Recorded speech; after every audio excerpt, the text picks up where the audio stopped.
Hi hello नमस्कार, मी कोमल आणि स्वागत आहे तुमचं नाशिककर कोमल या यूट्यूब चॅनलवर। आजच्या व्हिडिओमध्ये मी तुम्हाला मकर संक्रांतीनिमित्त जे हळदी कुंकू केलं जातं तर ते हळदी कुंकू नेमकं कधी करायचं, त्याचबरोबर हळदी कुंकू का करतात, त्याचं महत्त्व काय, तसंच हळदी कुंकू करण्यासाठी शुभ दिवस कोणता याबद्दलची सविस्तर माहिती देणार आहे। त्यासाठी व्हिडिओ शेवटपर्यंत बघा आणि चॅनलवर नवीन असाल तर चॅनलला लाईक शेअर सबस्क्राईब करायला विसरू नका। चला तर मग आता व्हिडिओला सुरुवात करूया। बघा, आपण प्रत्येक महिला मकर संक्रांतीच्या सणाची अगदी आतुरतेने वाट बघत असतो, कारण मकर संक्रांतीच्या सणाला सौभाग्यवतीचा सण असं म्हटलं जातं। या सणाला महिला सुगड पूजा करतात, त्याचबरोबर हळदी कुंकवाचा कार्यक्रम करतात, लहान मुलांसाठी बोरन्हाण केलं जातं आणि हळदी कुंकवासाठी आपण प्रत्येकजण आतुरतेने वाट बघत असतो। या हळदी कुंकवाला आपण काय वस्तू द्यायची, मागच्या वर्षी हे दिलं होतं, आता हे काय द्यायचं, त्याचबरोबर आपल्याला दुसऱ्यांच्या घरून काय वस्तू मिळणार, या सर्व गोष्टींमुळे आपण मकर संक्रांतीच्या सणाची अगदी आतुरतेने वाट बघत असतो। तर मकर संक्रांतीच्या सणाला काही पारंपरिक वाणाचे प्रकार मी या अगोदरच्या व्हिडिओमध्ये सांगितलेले आहे। त्याचबरोबर नवीन लग्न झालं असेल तर पहिल्या वर्षी आपण वाण म्हणून काय दिलं पाहिजे याबद्दलची माहिती देखील त्या व्हिडिओमध्ये मी तुम्हाला सांगितलेली आहे। तर तुम्ही जर तो व्हिडिओ बघितला नसेल तर त्याची लिंक मी डिस्क्रिप्शन बॉक्समध्ये देत आहे, तुम्ही तो व्हिडिओ बघू शकता। तर बघा, आपल्याकडे कोणताही पूजा असेल, धार्मिक कार्यक्रम असेल, मंगल कार्य असेल तर त्या मंगलविधीमध्ये हळदीबरोबर कुंकू देखील असतं। थोडक्यात काय, हळद आणि कुंकू ही दोन सौभाग्य द्रव्य महत्त्वाची आहेत। आपल्या हिंदू धर्मातील स्त्रिया कुंकवाला फार जपतात, कारण कुंकू हे त्यांचं सौभाग्याचं लेणं असतं आणि ही जी काही कुंकू लावण्याची परंपरा आहे ती आपल्याला आर्य स्त्रियांकडून मिळालेली आहे। तर बघा, हळदी कुंकवाची जी काही पद्धत आहे ती सर्व स्तरांच्या स्त्रियांमध्ये आहे, म्हणजे अगदी गृहिणींपासून तर कोणी ऑफिसमध्ये काम करणाऱ्या स्त्रिया असतील तर त्या ऑफिसमध्ये देखील हळदी कुंकू केलं जातं, गृहिणी देखील हळदी कुंकू करत असतात। हळदी कुंकू करणे म्हणजे थोडक्यात एक प्रकारे ब्रह्मांडातील सुप्त ज्या आदिशक्ती आहेत तर त्यांच्या लहरींना जागृत करण्यासाठी आवाहन करणे म्हणजेच हळदी कुंकू। तर बघा, जो हळदी कुंकवाचा कार्यक्रम आहे तो आपण मकर संक्रांतीच्या दिवसापासून अगदी आपण मकर संक्रांतीच्या दुसऱ्या दिवशी म्हणजे किंक्रांतीच्या दिवशी सुद्धा हळदी कुंकू केलं तरी चालतं। तर रथसप्तमीपर्यंत आपण हळदी कुंकवाचा कार्यक्रम करू शकतो। रथसप्तमी ते मकर संक्रांत म्हणजे हा जो काही कालावधी आहे तर त्या कालावधीमध्ये आपण हळदी कुंकू करू शकतो। हे जे काही सगळे दिवस आहे मकर संक्रांत ते रथसप्तमीमधले ते सगळे दिवस हळदी कुंकवासाठी शुभ आहेत। तर या हळदी कुंकवाच्या कार्यक्रमाचे महत्त्व असे आहे की आपण ज्या काही हळदी कुंकवाच्या समारंभासाठी घरी सुवासिनींना आमंत्रित करतो तर त्या सुवासिनींच्या रूपात आपण आदिशक्तीचीच पूजा करत असतो, त्यांच्यामधील अप्रकट आदिशक्तींना आपण जागृत करत असतो। आपल्यापैकी अनेकांना असा प्रश्न पडला असेल की हा जो काही हळदी कुंकवाचा कार्यक्रम आहे तर तो मकर संक्रांतीपासून रथसप्तमीपर्यंतच का केला जातो। तर जो काही रथसप्तमीपर्यंतचा काळ असतो तर हा काळ तेजाला पुष्टी देणारा असल्याने या काळापर्यंत हळदी कुंकू केले जाते। त्यानंतर काय होतं, रथसप्तमीनंतर हळूहळू तेजाचं जे काही प्राबल्य आहे ते कमी होऊ लागल्याने प्रत्येक कृतीत वाईट शक्तीचा अडथळा येण्याचं प्रमाण वाढतं आणि त्यामुळे विधीतून मिळणाऱ्या जे काही पुण्य मिळतं, फल मिळतं त्याचं प्रमाण देखील कमी होतं, शून्य होतं। म्हणून तेजाच्या मारक तत्वास पुष्टी देणाऱ्या आणि आदिशक्तीरूपी तेजाला आवाहन करणाऱ्या हळदी कुंकूरूपी जे काही धार्मिक उपासनात्मक कृती आहे ह्या रथसप्तमीपर्यंतच केल्या जातात। तर बघा, हा जो काही हळदी कुंकू समारंभ आहे त्या करण्यामागचं आणखी एक दुसरं कारण असं आहे की या हळदी कुंकवाच्या समारंभाच्या निमित्ताने स्त्रिया एकत्र येतात आणि स्त्रिया एकत्र आल्यावरती त्यांना उखाणा घेण्यासाठी आग्रह केला जातो। तर त्या उखाणांच्या माध्यमातून स्त्रियांमधील कल्पकता, कविवृत्ती जी काही असते ती जागी होते, त्यांच्या कलागुणांना वाव मिळतो। हिच्याकडे ही उखाणे छान करते अशी कला आपल्याला माहीत होते। जर तुम्हालाही नवीन मराठी उखाणे ऐकायचे असतील तर मी या अगोदर व्हिडिओ पोस्ट केलेला आहे, त्याची देखील लिंक मी डिस्क्रिप्शन बॉक्समध्ये देत आहे।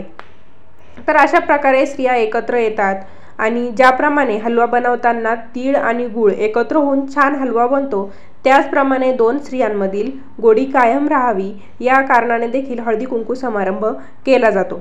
तर आपल्यापैकी काहींना असा देखील प्रश्न पडलेला असेल की रथसप्तमीच्या दिवशी हळदी कुंकू आपण करू शकतो का। तर हो, रथसप्तमीच्या दिवशी सुद्धा आपण हळदी कुंकू करू शकतो, काही हरकत नाही, कारण आपण मकर संक्रांतीच्या दिवसापासून रथसप्तमीच्या दिवसापर्यंत हळदी कुंकू करू शकतो. त्यासाठी सर्व दिवस शुभ आहेत. बघा, आपण हळदी कुंकवाच्या कार्यक्रमानिमित्त महिलांना, सुवासिनींना जे काही वाण स्वरूपात भेट देतो, तर ते देताना एक काळजी घ्यायची आहे. ती म्हणजे वाण देताना नेहमी आपला जो काही पदर असतो साडीचा, तर त्या पदराच्या टोकाला वाणाचा आधार देऊन मग तो द्यायचा आहे. वाण देणं म्हणजे काय? दुसऱ्या जीवातील देवतत्वाला तन, मन आणि धन यांच्या त्यागापासून शरण येणं. आणि पदराच्या टोकाचा आधार देणं म्हणजे अंगावरील वसनाच्या आसक्तीचाही त्याग करून देहबुद्धी त्यागण्यास शिकणे. हा काळ साधनेला पोषक असल्याने या काळात दिलेल्या वाणातून देवता लवकर प्रसन्न होतात आणि जीवाला इच्छित फलप्राप्ती होते. म्हणून आपण जे काही वाण स्वरूपात दान करतो ते दान सत्कारणी लागतं. म्हणून हा जो काही वाण आहे तो देताना एवढी काळजी घ्यायची आहे. आपण जर हळदी कुंकवाचा समारंभ केला तर त्यामुळे आपल्याला देवी लक्ष्मीची देखील कृपा लाभत असते. हळदी कुंकवाचं वाण स्वरूपात नेहमी भेटवस्तूच द्यायची आहे. भलेही ती वस्तू 10-5 रुपयाची असो किंवा महागडी असो, पण वाण स्वरूपात भेटवस्तू द्यायची आहे. चुकूनही वाण स्वरूपात पैसे द्यायचे नाही. वाण देताना कधीही आपण ज्या स्त्रीला, ज्या सुवासिनीला वाण देतोय ती उभी नसावी. तिला बसण्यासाठी आसन टाकावे आणि तिला बसलेल्या स्वरूपातच वाण द्यायचे आहे. ज्याप्रमाणे आपण ओटी भरण्यासाठी दुसऱ्या स्त्रीला खाली बसवले जाते आसनावर आणि मग आपण तिची ओटी भरतो, त्याचप्रमाणे वाण देताना देखील सुवासिनीला उभं ठेवून वाण द्यायचं नाही. या गोष्टीची वाण देताना काळजी घ्यायची आहे. आपली ही जी काही हिंदू संस्कृती आहे, ही हिंदू संस्कृती खूप प्राचीन काळापासून आहे आणि या हिंदू संस्कृतीमधील आपल्याला सर्व गोष्टी माहिती असायला पाहिजे. जरी बदलत्या काळानुसार आजकाल स्त्रिया हळदी कुंकू लावत नसल्या, छोटीशी टिकली लावतात, काही तर टिकली देखील लावत नाही, पण हे हळदी कुंकू समारंभ का केलं जातं हे आपल्याला माहिती असायला हवं. तर हे हळदी कुंकू समारंभ, वाण देण्याची पद्धत, ही जी काही पद्धत आहे तर ती महाभारतातील राणी गांधारी आणि कुंती यांच्यापासून सुरू झालेली आहे. तर कुंतीचं वाण हे तुम्ही ऐकलेलंच असेल. कुंतीच्या वाणाचा देखील व्हिडिओ आपल्या चॅनलवर उपलब्ध आहे, तुम्ही ते बघू शकता. कुंतीचं वाणाचं व्रत देखील तुम्ही करू शकता. तर असे छोटे छोटे नियम आहे की जे आपल्याला हळदी कुंकू समारंभ करण्याच्या वेळेस पाळायचे आहेत. म्हणजे आपल्याला देवी लक्ष्मीची कृपा देखील होईल आणि जे काही आपण हळदी कुंकू केलं आहे त्याचं फळ देखील आपल्याला मिळेल. काही भागांमध्ये हळदी कुंकू जो समारंभ आहे तो फक्त संक्रांतीच्या दिवशीच केला जातो. तर असं काही नाही की हा हळदी कुंकवाचा समारंभ फक्त संक्रांतीच्या दिवशी केला पाहिजे. संक्रांतीच्या दिवशी भरपूर आपल्या मागे कामं असतात, घाई गडबड असते, पतंग उडवायचे असते, नैवेद्य दाखवायचा असतो, सुगड पुजायचे असतात.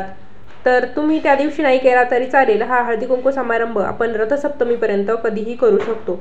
यावर्षी रथसप्तमी 16 फेब्रुवारीला आहे, म्हणजे तुम्ही 15 जानेवारी ते 16 फेब्रुवारीपर्यंत कधीही हा हळदी कुंकवाचा कार्यक्रम करू शकता. मागच्या वर्षी अधिक महिना असल्याने म्हणजे 2023 मध्ये अधिक महिना होता, त्यामुळे रथसप्तमी 8-10 दिवसातच होती संक्रांत झाल्यावरती. पण यावर्षी हा हळदी कुंकवाचा समारंभ आपण 16 फेब्रुवारीपर्यंत करू शकतो. म्हणजे जवळपास आपल्याकडे 15 जानेवारी ते 16 फेब्रुवारी 1 महिन्याचा काळ आहे. या 1 महिन्याच्या काळात आपण हळदी कुंकू समारंभाचे आयोजन करू शकतो. हळदी कुंकवासाठी वाण आयडिया भरपूर आहेत. तर काही आयडिया मी या अगोदरच्या व्हिडिओमध्ये पोस्ट केलेला आहे. तुम्ही त्यातून देखील वाण देण्यासाठी कन्फ्यूज असाल, काय वाण द्यावा असा प्रश्न पडत असाल तर तिथून तुम्ही आयडिया घेऊ शकता. तर अशा प्रकारे आजच्या व्हिडिओमध्ये आपण हळदी कुंकवाचा कार्यक्रम नेमका कधी करायचा, त्यासाठी कोणते दिवस शुभ आहेत, कोणते नियम पाळायचे आहेत, कोणत्या चुका टाळायच्या आहेत, याबद्दलची सविस्तर माहिती बघितलेली आहे. तर व्हिडिओ कसा वाटला मला कमेंटद्वारे कळवाच. त्याचबरोबर व्हिडिओ आवडल्यास लाईक करा, शेअर करा. तुमच्याकडे हळदी कुंकू करण्याची काही वेगळी पद्धत असेल तर ती देखील मला कळवा. पुन्हा भेटूया अशाच एका नवीन व्हिडिओसोबत. धन्यवाद.